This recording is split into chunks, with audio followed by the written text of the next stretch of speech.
সেখানকার পরিস্থিতি জানাতে সরাসরি যুক্ত হচ্ছেন আমাদের সহকর্মী কাজী শাহেদ। শাহেদ, জামাত আমির এই জনসভায় কখন আসার কথা রয়েছে, কর্মসূচি বিস্তারিত জানাবেন আমাদের।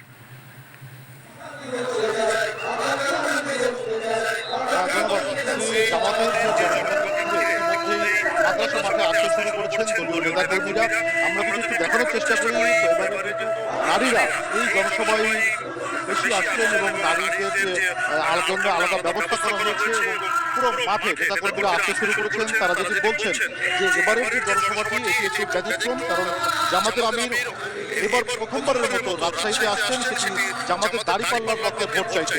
রাজশাহীর ঐতিহাসিক মাদ্রাসা মাঠ থেকে দলের 5 জন প্রার্থীকে পরিচয় করিয়ে দেওয়া হবে এবং এখান থেকে দাঁড়িপাল্লার পক্ষে তিনি ভোট চাইবেন।